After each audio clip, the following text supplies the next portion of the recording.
Well, the NBA playoffs are finally here. After it felt like a long time and we knew most of the teams that were going to be participating in it, now we just have to get through this stupid play-in tournament to see who is going to advance to actually move on and which teams are going to go to the lottery. Obviously, a lot of fans aren't too happy with this. I'm not a huge fan of this either. Obviously, the Warriors have been banged up all year, still managed to find a way to get in. They're 8 games under 500 and a 10 seed, and they're still playing what is considered playoff ball. I'm not here to slander teams. I know they've been battling injuries all season long. I'm not here to slander the format either. I'm just here to make some predictions and hopefully produce some good content for you guys. So I'm going to walk through my play-in predictions, who's going to move on, who's going to go to the lottery, and make sure to like and subscribe. Once the actual NBA playoffs are underway, I'm going to do a full prediction there. I'll wait on that just in case I get the play-in predictions wrong. I'm pretty confident in some of these, but there are some games that are going to be toss-ups for sure. So we're going to start in the East. We're going to walk through the whole thing here. Let me know what you would change down below and if I missed any big notable names. We're going to start with the Hornets and Heat. Charlotte really wasn't looking too good starting the year. Everybody just kind of thought, it's another season in the rebuild. They just picked up Khan, who looks good. Maybe next year they can be competitive. They said, no, we want to be competitive now. They turned it around. January, they were sat at a 16-27 record. They pulled all the way back to about 5 games above 500. Miami does have the season record. However, they played a lot early on before Charlotte was really hot. LaMelo picked it back up where he needed to be. He started coming off the bench earlier in the season too because he wasn't playing good. This game is actually about to get started later on. I'm recording this at about 12 o'clock Eastern. So in about a couple hours, this game will kick off here. We can see the starting the projected starters here. You're looking at Andrew Wiggins, Norman Powell. You got Bam, Tyler Hero, and Davion Mitchell for the Heat. Norman Powell has been great. Andrew Wiggins has done Andrew Wiggins things. Bam, he had 83 points. Was it as good as Kobe's? Maybe it was, maybe it wasn't, but 83 points is still 83 points. Maybe even if they're foul baiting, he still put up a lot of fucking points. Jump over to that Hornets team. You got Miles Bridges, who's done Miles Bridges things. He's been playing good. LaMelo Ball, still driving the offense, still their number one option. He still looks good. He really wants it. You look at his last couple games, he's mouthing off, he's shooting them, he's excited, he's fired up for this play-in game. It's been a while since we've seen him in one of these. Brandon Miller, who's looked really good sophomore season, he has been phenomenal for them down low as a third option. And then you got Con Kneppel, who's shooting the fucking lights out, 18.5 points per game on 48-43 shooting. Miami was one of the hotter teams in the Eastern Conference for a while. The Raptors, and for the 6th seed, it probably was the Sixers, because then you had teams like Atlanta, Miami, Charlotte, Orlando. They really picked it up. They started getting really hot. Miami, coming into the last month of the season, they were 38-30. They were in the 7th seed, looking at a great spot for a potential 7-8 matchup to where they would have had 2 chances. They went 5-9 down the stretch. They really, really weren't that impressive. They're coming into this 5-5, so just even. Charlotte is a little bit hotter. They are 6-4. This one could be close, but when you've got the number one made threes in the league in Con Kneppel at 273, and you got LaMelo right behind him at 272, I think the Hornets are going to take this one. We jump down to Orlando and Philly. As you can see, this graphic isn't exactly perfect. It's the best thing I could find because not very many people are posting stuff about the play-in. The Blazers are actually down here and the Clippers are up top, and these seedings are switched around. So this game is going to be in Philadelphia. The Magic did have a terrible loss the other night that could have secured them a 7 seed, dropped the Raptors to 6. Atlanta moves up to 5. But they lost to a Boston Celtics team that was resting all of their starters. A lot of their bench was kind of playing good. Yes, some of them had really insane games, career highs across the board, but that's no excuse. When you got Paulo playing, you got Franz back, you got Desmond Bane, pretty much their whole starting 5 was in, and they still lost. That's a problem. Now, in the middle of this whole playoff race, Embiid was announced that he was done for the year. He went through season-ending surgery, unfortunately.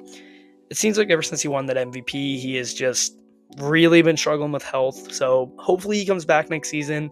As a Raptors fan, I'd like to be better than the Sixers, but you You never wish for somebody to get injured. I can see them being a good team, and with Maxey playing the way he is, they could cause a lot of damage next year. In that season series, McCain played a big part in one of their games. He dropped 15 off the bench. Obviously, they don't have him anymore. They traded him over to Oklahoma City for a good amount of draft picks. I actually like that move a lot, obviously with VJ and Maxey.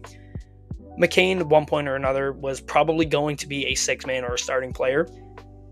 I think with VJ and Tyrese Maxey, they didn't really have the space for him. They had to get rid of one of them. I think it was a good trade and a great move. You know, the starters for this is probably going to be that backcourt of VJ and Maxey. You'll have Paul George down at 3, Kelly Oubre, and I could see a lot of Andre Drummond come through. Do I think either of these teams have a center to compete with any player to guard on the Celtics? Not necessarily. But against each other, I like these matchups. And then it's going to be like Carter Jr. for the center on Orlando. You got that 1-2 punch of Franz and Paulo, Desmond Bane, and Jalen Suggs. I think it's going to be a good game. It's going to be close. But if the Magic had have won that game in Boston, I probably would have went with the Magic. But now that the game's in Philadelphia, I don't see a world Philadelphia is going to lose this on home court. I think Philadelphia is going to take this and move on to play Boston. Now we go to the 9-8 game. Winner moves on to play Detroit. You got Hornets, you got Magic. The Magic have played Charlotte great this season. They swept the season series. In saying that, they played the Hornets twice before the new year.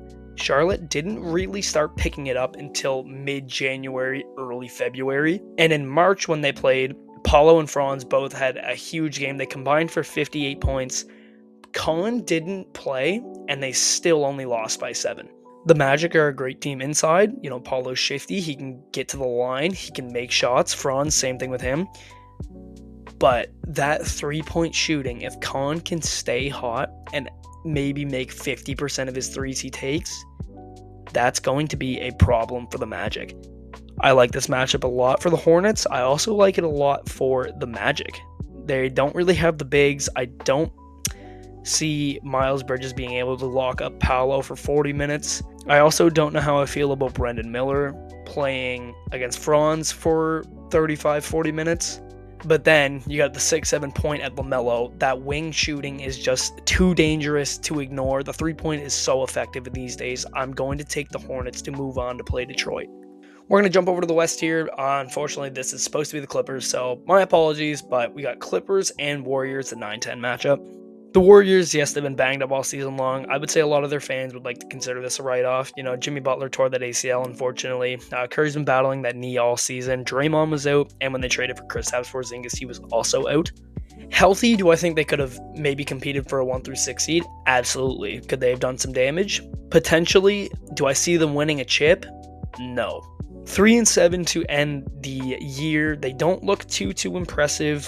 Pods has been playing some better ball given how he was playing at the start of the season. You move over to this LA team. This team was 6-21. People were talking about the Oklahoma City Thunder getting a top 5 pick in one of the best draft classes we've ever seen, drafting a good player, and dominating the league for years to come. They shipped off James Harden for Darius Garland, but Kawhi Leonard has turned this team around. Kawhi is playing some of the best basketball he's played of his life. He's healthy. He's efficient. He's got 28 points on roughly 50, 38, 90 shooting. Darius Garland has come back. He's a smaller guard, but he's shifty. He's quick. He can play make. He can get to the rim. He can shoot. That's what they're looking for. I think that move to get away from Harden was amazing. You know, obviously he grew unhappy. They weren't a good team. I would say there was probably some locker room issues as well. But with that lineup of Garland, I would say it's probably going to be Chris Dunn, Leonard, Lopez at the 5 for Kristaps Porzingis. Unless Curry goes ham, drops 25 threes and makes all of them, I think the Clippers are going to take this one comfortably. They won the season series. Curry did miss a game, but Jimmy Butler did play in 2 of them. Curry missed the final game, and for the games that Jimmy did play, all of their starters were in, and they still won. I think the Clippers take this one. You got the 7-8 seed. This game is also on tonight. I don't know why they didn't do the 9-10, 9-10 like they did last year, but maybe it's a money marketing move. You get a team to clinch tonight, then you get a team to clinch tomorrow, then wait, and then, yeah, whatever. Great job, Adam Silver. Suns, this is going to be an exciting game. You get two younger teams going at it for a 7 seed to take on Victor Wembanyama and the San Antonio Spurs, who have blown everybody away this year. You got D-Book playing the 1, still looks great. People were talking about if he would still be efficient and the number 1 option. He's been at the 1 instead of the 2, but he's looked good, if not better than playing at a 2, averaging a good 27 a night.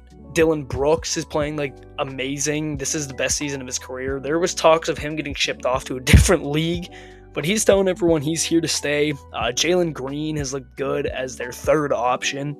Mark Williams has been okay, enough for what they need as a center. He can play some decent defense and he can grab some rebounds. He averaged a good 8 a night. The Suns have been consistent all season long. They've been hovering at that 5, 6, 7 seed range all season. These 1 through 7 seed teams are just, in my opinion, a lot better and a lot well-rounded than some of these 8, 9, 10s. Portland, they started off 10-16. They brought back even at 22 apiece. Then they went 27-30. They finished the year off at about 10-4. They clawed their way up to an above 500 record. They're 42-40. This is all without Damian Lillard. I think the Suns are going to take this one. I think they're going to move on to play Victor Wembanyama and the Spurs, but I can see next year Portland maybe even being a top 6 seed if Damian Lillard can come back healthy, move Scoot to the bench off a 6-man. I think that could be a real problem. We move to the final game of the play-in here. You got the 9-8 seed. You got the Los Angeles Clippers taking on the Portland Trail Blazers. They tied the season series. They split it 2 apiece. They did play 3 times in October and November, so take that as you will. Neither team was really great. Obviously, the Clippers were awful. They were terrible. The Portland Trail Blazers, they weren't great, but they weren't bad. They were sitting at about a 500 record until like that 15-game mark. Then it kind of spiraled downwards. They picked it back up, though. They're playing some of their best ball they've played all season long. This is exactly when you want a team to get hot. They're 7-3 to end the season. That final game that they played when both teams were at their peak, they're down the stretch. The Clippers almost blew them out by 20. I think this is going to be a case of young versus old. You got Denny and Kawhi going to go at it. Denny gives you a calm 24, 7, and 7 a night, like I've stated. Kawhi playing some of the best basketball. Holiday versus Garland's going to be an interesting matchup. You got someone that shoots the ball and play makes very well against somebody who gets to the rim and defends very well. Klingon as a center, I do like more than Lopez. He pulls down almost a double-double a night. He gave them a good 12 and 11 all season long. Benedict Mathurin off the bench for the Clippers is going to be good. He's going to have a big game off the bench. This one's close. This one's really close. I think I like the Clippers lineup and the matchup a little bit better. This one's solely going to be based on that final game of the regular season when they were both at their peaks, the lineup, and Kawhi Leonard needs to have a huge night. Kawhi Leonard doesn't shoot good. I think the Trailblazers win. Kawhi does shoot good. I think the Clippers are win. I'm going to bank on how Kawhi has been playing. I think the Los Angeles Clippers are going to take this and move on to play Oklahoma City Thunder. Little recap here. I have the Clippers beating the Warriors, the Suns beating the Trailblazers to go on to play the Spurs. I have the Clippers beating the Blazers to go on to play the Thunder. I got the Hornets over the Heat. I got the Sixers over the Magic to go down to play Boston. And then in that final game, I have the Hornets over the Magic to play Detroit. If you're still sticking around here, I appreciate you watching my predictions. Let me know what you would have changed down below. And once the NBA playoffs are finally here and the seedings are set, I will go through, make my full bracket, and we will go from there. So make sure you turn on notifications to get notified when I'm uploading. And we will be back for the playoffs.